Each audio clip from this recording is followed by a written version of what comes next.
Hello guys, இந்த video last வீடியோட continuation தான். ஸோ லாஸ்ட் வீடியோ பார்க்காதவங்க போய் பார்த்துட்டு வந்துடுங்க. அந்த வீடியோவில் நம்ம என்ன கடைசியாக சொல்லியிருந்தோம்னா, எம்பிசி பேட்டர்ன் வந்து அதாவது மாடல் கண்ட்ரோலர் வியூவர் வந்து அடுத்த செக்ஷனில் பார்க்க போகிறதா சொல்லியிருந்தோம். ஆனால் அதுக்கு முன்னாடி ரெக்யூஸ்ட் எப்படி ஒர்க் ஆகுதுங்கிற விஷயத்த நம்ம இதில் பார்க்கணும். அது பார்த்தா மட்டும்தான் உங்களால் எம்பிசி பேட்டர்ன் வந்து எப்படி ஒர்க் பண்ணலாங்கிறத வந்து உங்களால் ஐடென்டிஃபை பண்ண முடியும். ஸோ இந்த வீடியோவில் நம்ம ரவுட்டிங்கில் வந்து எப்படி பெர்ஃபார்ம் பண்ணுது, லாரவலில் வந்து எப்படி இருக்குங்கிற விஷயத்த நம்ம பார்க்க போகிறோம். சரிங்களா? இப்போ நம்ம சர்வரை ஸ்டார்ட் பண்ணியாச்சு. பிஹெச்பி ஆர்டிசன் சர்வ் கொடுத்து சர்வரை ஸ்டார்ட் பண்ணியாச்சு. ஓகே, இப்போ பார்த்தீங்கன்னா எல்லா ஆக்சஸுமே லாஸ்ட் வீடியோவில் பார்த்தோம். பப்ளிக் ஃபோல்டர் மூலமாக வந்து இண்டெக்ஸ் வழியாக வந்து தான் எல்லா ரெக்யூஸ்ட்டும் வந்து இந்த கர்னல் வழியாக ஹேண்டில் பண்ணுறதுன்னு சொல்லிட்டு நம்ம லாஸ்ட் வீடியோவில் பார்த்துருந்தோம் இல்லையா? இப்போ நீங்கள் வந்து இந்த கர்னல் வந்து ரெக்யூஸ்ட்டு வந்து என்ன பண்ணணும்னா, ரவுட்டர் ஃபோல்டருக்குள்ளே இந்த web.phpன்னு ஒரு ஃபைல் இருக்கும். அதை தான் நம்ம இன்றைக்கி பார்க்க போகிறோம். இது வழியாக தான் ரவுட் ஆகுது. இப்போ பார்த்தீங்கன்னா நான் என்ன பண்ணுறேன்னா, இதை நம்ம ஹைட் பண்ணிக்கலாம் ஆல்ரெடி உள்ள டேட்டாவை. இப்போ நான் ரவுட்டுங்கிற ஒரு செக்ஷனை க்ரியேட் பண்ண போகிறேன். அதில் எனக்கு கெட் ரெக்யூஸ்ட் நல்லா நான் வச்சுக்கோங்க. ப்ரௌசர்லேருந்து கொடுக்குற அதாவது ப்ரௌசரில் நீங்கள் யூஆர்எல் கொடுக்குறீங்களா, அது என்டர் கொடுத்துருக்கீங்கன்னா அது வந்து எப்போவுமே கெட் ரெக்யூஸ்ட்டாக தான் வரும். ஸோ அந்த யூஆர்எல் நம்ம எடுத்துக்கலாம். அதில் ஸ்லாஷுங்கிற ஒரு வேர்டை நீங்கள் கொடுக்கணும். ஆல்ரெடி மேலே உள்ளதை ரிமூவ் பண்ணியாச்சு. ஸோ இதில் வந்து ஃபங்க்ஷன் இது அனானிமஸ் ஃபங்க்ஷன் சொல்லுவாங்க. அது தெரியலனா கண்டிப்பாக பிஹெச்பியோட பேசிக் படிச்சுட்டு வாங்க. அப்போ தான் உங்களுக்கு தெரியும். நான் வீடியோ போட்டிருக்கேன் அனானிமஸ் ஃபங்க்ஷன்னா என்னென்னு. ஸோ இதுக்குள்ளே வந்து நான் என்ன பண்ண போகிறேன், ரிட்டன். ஓகே, ரிட்டன்னா எனக்கு ரிட்டன் பண்ணு. என்ன மாதிரி ரிட்டன் பண்ணால் ரெஸ்பான்ஸ். இதெல்லாம் ஹெல்ப்பர் கிளாஸ்ன்னு சொல்லுவாங்க. சரிங்களா? லாரவலில் ஹெல்ப்பர் கிளாஸ்னால் என்னன்னு சொல்லிட்டு நீங்கள் டீட்டெயில் கொஞ்சம் பார்த்துக்கோங்க. நான் பேசிக்காக சொல்லித்தரேன்.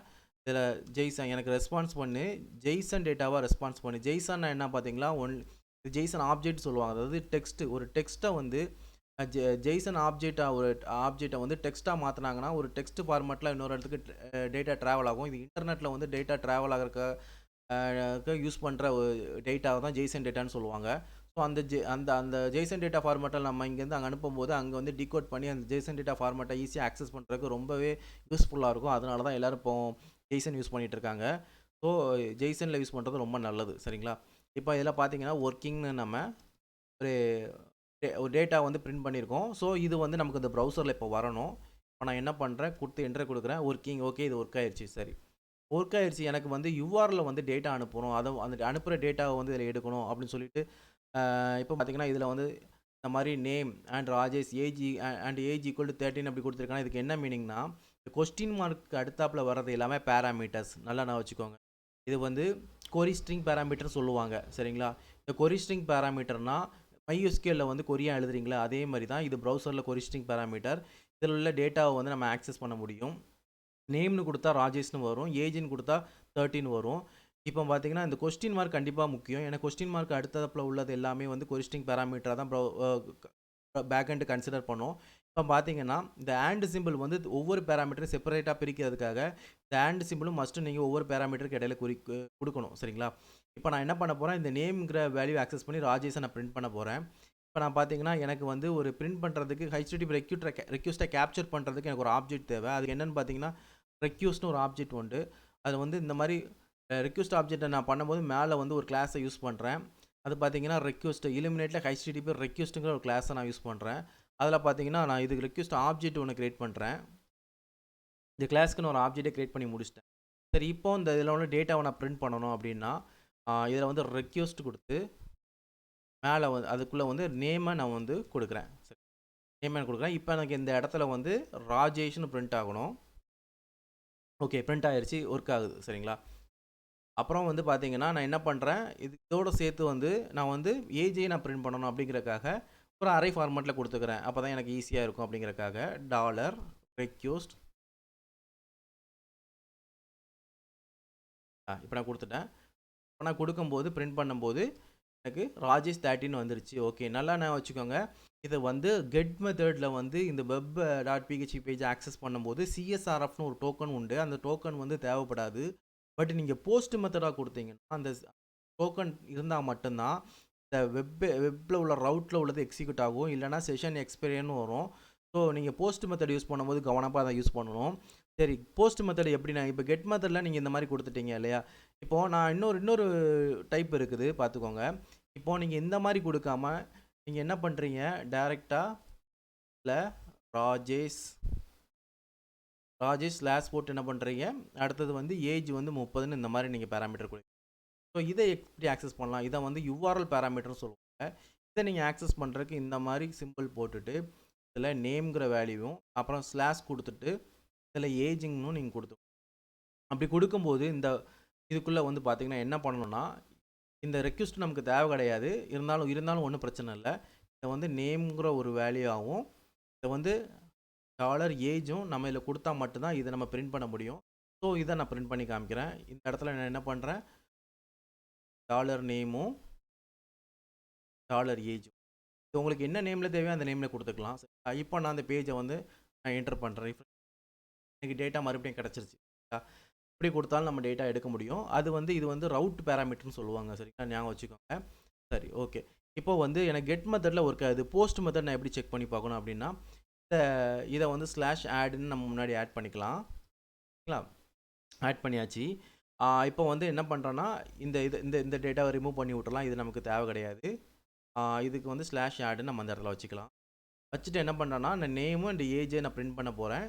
அதில் இந்த இது பார்த்தீங்கன்னா எனக்கு தேவை கிடையாது. அங்கேருந்து போஸ்ட் மெத்தட்லேருந்து வரப்போது 2 டேட்டா வரும்.